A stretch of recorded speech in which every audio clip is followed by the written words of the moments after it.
What is up, everyone? It is me, your favorite actor, the Hollywood assassin Mark Schwann, for another edition of Hollywood's Corner. Now, ladies and gentlemen, the last episode that we aired made quite the waves in the wrestling world. I had Marina Shafir on, and she had some choice words for my next guest, who we've had some run-ins in the past, but I'm going to keep it professional here. Ladies and gentlemen, give it up for the record-holding, the world heavyweight champion of BCW, the All-Father himself, Darius Carter. That was a step above decent. So wow. It's good to get a fair start. I'm glad that we are beginning from a place of understanding.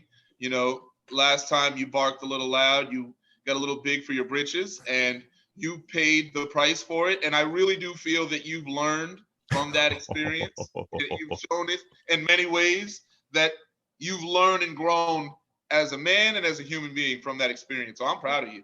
Good job. I don't even know how to respond to that directly. I don't know if my feelings should be hurt or if I should be proud of this. Let this sit with me for a moment. I'm going to start away here with this. Darius Carter, listen, man, I've always known how damn good you are. You know, I've even with, you know, our feuds that we had with the Satsujin squad I was a part of, and your world heavyweight championship reign.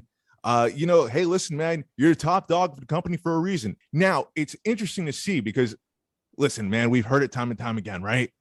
Darius Carter, why is he not signed? Why is he not signed? Why is he not signed? And, you know, you've had the resume, you've had the accolades. People love you / hate you. But I feel like, and I've been keeping a close eye on you, as many people have during the pandemic, it seems like, and it was impossible to do, you stepped it up to a whole other level. You've been on fire. There's been a level to you that I didn't even know you had. Did you necessarily know you had that? And what happened as an athlete mentally that made you decide to, boom, I need to break another ceiling here? The pandemic. And I knew, I knew that this was in me. It's just time that unveils all things. And I have so many conversations with people. And the one thing I'm talking about is the best thing that you can get in this business is experience. It's the best thing you can have. You can't teach it. You literally just learn it over time. Experience has made me better from front to back. When it comes to entrances, when it comes to being on the microphone, when it comes to being in the ring, just months and months and weeks and years of just doing it again and again and keeping yourself in front of the cameras or in front of who's recording, that just makes you better every single time.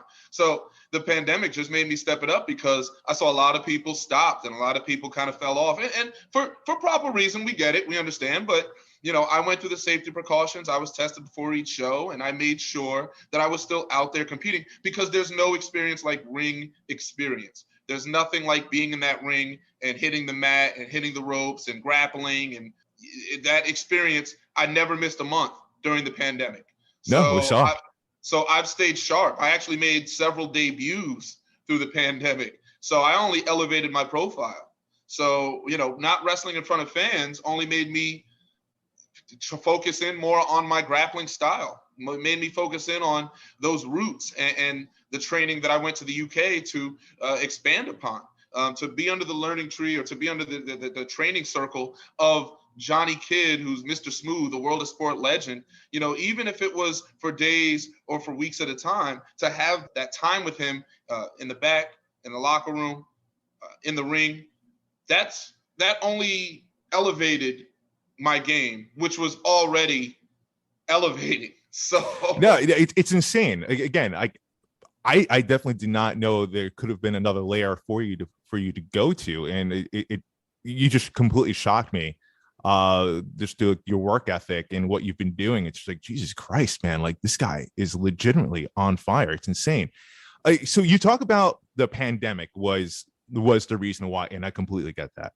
I feel like during the pandemic, as a performer myself, you know, I hit a certain moment here myself where I felt like, all right, I definitely need to evolve and go a certain way because I can't let this kill me. I talk about professionally, of course. But so what was that moment for you during the pandemic? What was the aha moment? Like, I gotta fucking do something here. What's crazy to me is that I don't really have like, I mean, yeah, you have your on off switch, but I'm not someone who kind of needs to be jump started. I'm always waking up ready to go with that ambition, with that desire, because I have a lot, and that's a great thing. But you can never have enough because you never know what tomorrow brings. You always have to be prepared. You might need to give something here or surrender something here, and you need to have something to fill its place immediately. And that's how I built my life with professional wrestling, with the business background. Which I went to college for. So I made sure that I have a fully functioning life, outside of pro wrestling, which only makes pro wrestling even greater for me. There's not a bitterness. There's not I didn't make it yet, because I know that my time will come, and I'm only getting sharper with each passing month, with each passing week or year. It just gets better. And at some point, you're just eating it, and you're like, I have to do something with this, because this man is in front of me, and I have to do something. And that's what I'm making people do. I'm forcing eyes open. I don't need to play a game. I don't need to say something backstage to get in somebody's ear and get in their good graces. I don't need to be somebody's best friends. I don't need to ride coattails. I will get there my own way. I will get there the natural way. It can happen. And it may take me a little bit longer, but I feel like I'm living proof and embodiment of being yourself, being true to who you are and your beliefs, and still getting ahead and still making waves, to the point where I'm kicking off 2022 against one of the four horsewomen of this profession. I mean, Marina has to get her credit, but it could be Marina, it could be Rhonda, it could be, you know what I mean? I mean, this is the game, though. I mean, that's just starting off my year. That's just the beginning. I'm actually glad you mentioned that, Darius, because yes, I was meaning to talk about this as well. So Marina Shafir, your first time back BCW in over a year, defending the World Heavyweight Championship. You're over 1,000 days long now. Over 1,130. Who's counting? Not me. So you're facing Marina Shafir. Do you feel like that she might be your toughest opponent yet? And you face a lot of different ones, man, from Killer Cross, JTG to Su Young, the different promotions. But Marina Shafir, as you mentioned, one of the four horsewomen, legitimate badass, the problem for a reason. Your thoughts on her? Well, I mean, let's look at some of the people I've faced at BCW alone as world champion. I mean, the last two, Queen of the North, the inaugural was against Su Young. And then controversy there. Right. And then the second was against Riley Shepard, both matches that are still discussed to this day. Yeah. So that's just there. And then I also had, Yaya, Montana Black, Dan Mauve, Austin Theory. So when we want to talk about talent and we want to talk about, who's been the toughest challenge, I mean, your next challenge should be your toughest challenge. That's my whole objective of being champion this long. I don't want to be champion, 1,200 days and face somebody that's less threatening or less challenging than the previous person. I'm not just here to count title reign days. I'm here to elevate each step of the way. See, a lot of times when someone's a champion for a long time, you start to see some wear down. You start to see some come down. Oh, okay, after a year, after 2 years, oh, he's going to lose it this next one. I just keep getting better.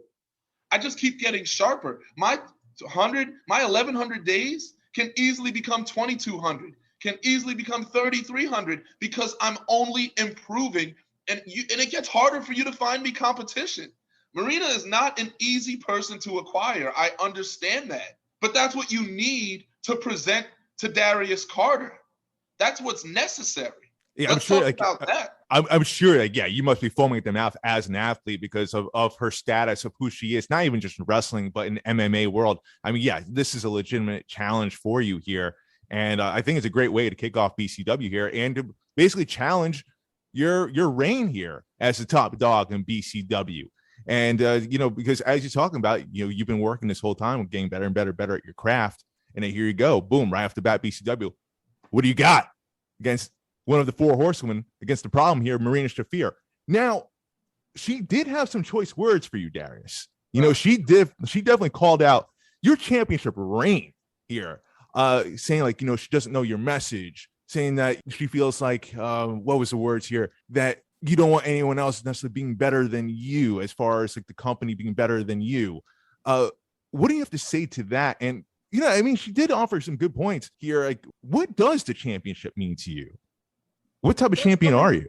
Right, but what does the championship mean to her? That's a hypocritical question. You're talking about me, who's been carrying the company, carrying the brand through the pandemic, took it to WrestleCade a week after I won the championship, 2 weeks, pardon me, after I won it off of Azriel. In 2018, I was part of the Showcase of Champions. You don't think that meant something to me? You don't think bringing that championship there, being amongst legends, seeing people on TV that were just on TV, producers, promoters watching me wrestle for the first time in North Carolina at WrestleCade against Azriel, you don't think that was a big deal? I mean, that's ludicrous. And then we talk about, and again, that's from her place, because she doesn't know, right? She has to look this information up, because I'm sure she hasn't been following on a month-to-month basis. She has things to do. She's a parent. She has a child. So this is I get it. She's a fighter. She has to be out there in the trenches. So she's not catching all of this. So I understand her confusion. I do, because she doesn't know. When you're coming from a place that's lacking knowledge, you will be confused. She knows what she knows. She knows how good she is. She has no idea how good I am. Maybe people in her circle are talking about me.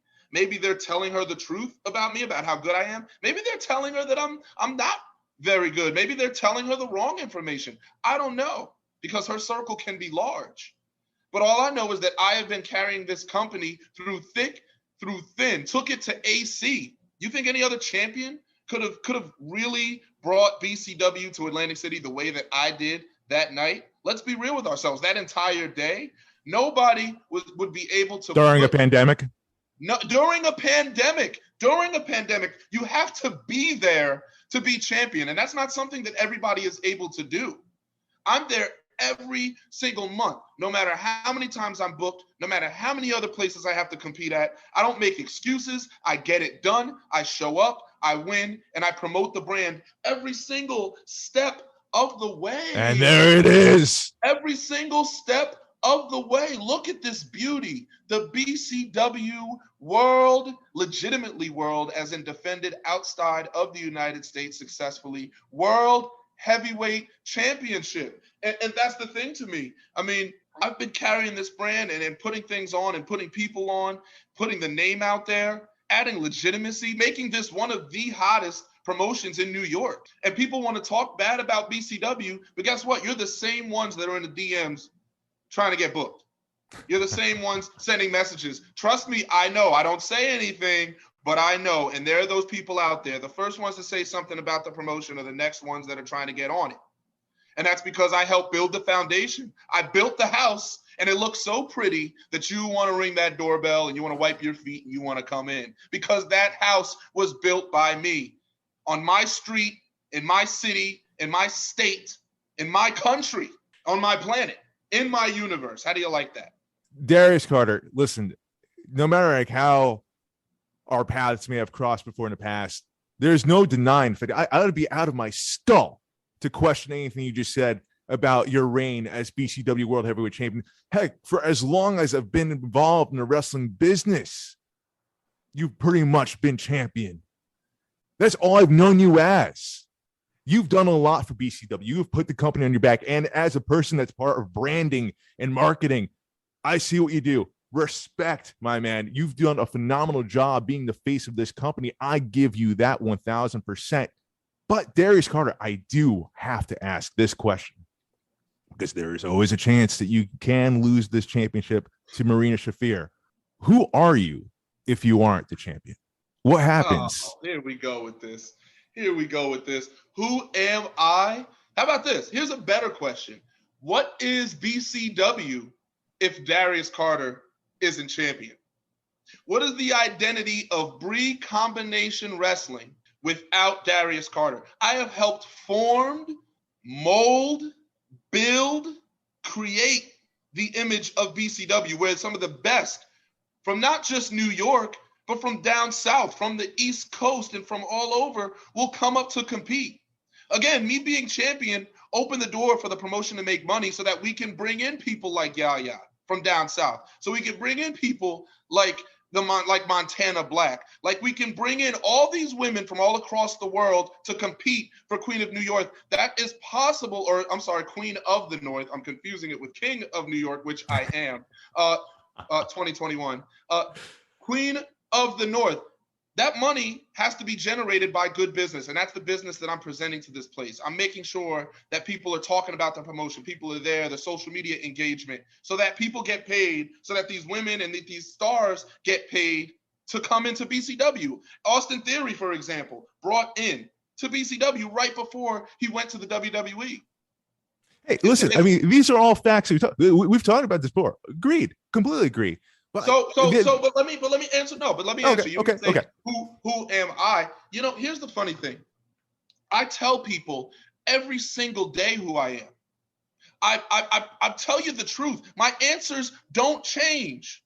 The All-Father, wrestling's richest prize, the most dangerous man on earth, a champion everywhere I go. What type of explanation do you really need? See, here's my thing with Marina. Marina knows, to her credit, she knows that this is a big fight. She knows this is a big match. That's one thing she knows for fact. She knows that she's not going to walk in here on January 21st. She's not coming to Ridgefield Park and wiping the floor with me. She knows that for fact. She knows she's going to sweat. She knows that she's going to fight. She knows that her cardiac rate, her heart is going to be pumping when we get in there, because this will not be easy. Okay? The one thing she doesn't know who I am. She doesn't know what Darius Carter is about. So here she is knowing it's going to be a big fight, but she doesn't know who that person is. That's confusing. That's scary. I have doubts in her mind that I have planted, and I will exploit those, and I will beat her, because I know she's a great wrestler. I know she's an MMA fighter, but I have studied and trained at my craft for over a decade. The catch wrestling that I have studied like an encyclopedia, like a computer, a supercomputer, a database of professional wrestling holds and information. She will find out how good I am. She will get caught by the catch wrestler known as Mr. Darius Carter. And I can't wait to see the look on her face while I have her in these holds, because she will be surprised, she will be confused, and it will lead to her downfall. There is nothing she's going to do that I'm going to be confused by, because I see her for what she is. I see that she's a threat. I see that she's a competitor. I see that she's legitimate, but she does not seem to clearly see me that way. She knows I'm good, but she's not sure how. And that's not my job to tell her how. That's her job to find out by taking this booking against the champion. Research me, look me up, and you'll know just how good I am. You'll see why I'm holding 5 championships right now. Warriors of Wrestling, BCW World Championship, Ace Diamond Division Champion, Paris is Bumping Grand Prize Champion, Catalyst Wrestling Champion, all at the same time. I'm running the Northeast because I make sure that I am there to put my running shoes on every single morning. I don't rest. I don't stop. I only improve. So Marina, for her to come into this match with anything less than 100%, that same 100% that she brought when she was in the WWE, that same 100% that she brought in NXT, if she doesn't bring that here, she is in danger. Oof. Strong words from the world heavyweight champion right there. Ladies and gentlemen, January 21st, Queen of the North 3 at Ridgefield Park, New Jersey. Tickets are on sale right now. This is going to be a fight. The Problem, Marina Shafir versus, here's a new moniker for him, The Answer, Darius Carter, the world heavyweight champion himself. Darius Carter, thank you for joining the show. Where can they find you on social media? You can find me Facebook, Instagram, Twitter. I make it very easy for you. / Mr. Darius Carter, Mr. Darius Carter. That's Facebook, Instagram, Twitter. I'm always on promoting stories, comments, tweets. That's part of the job. That's part of the thing I love to do, is promote the fact that I'm carrying this championship, promote the fact that I have the brand on my back. I don't say it to complain, by the way. I say it because I take pride in it. You want to ask who I am? I take pride in being a pillar on the independent scene. And I've been talking about getting my just due and respect. I'm not talking about cheers, Mark. I'm not talking about adulation. I'm not talking about that. I'm talking You about never cared about that.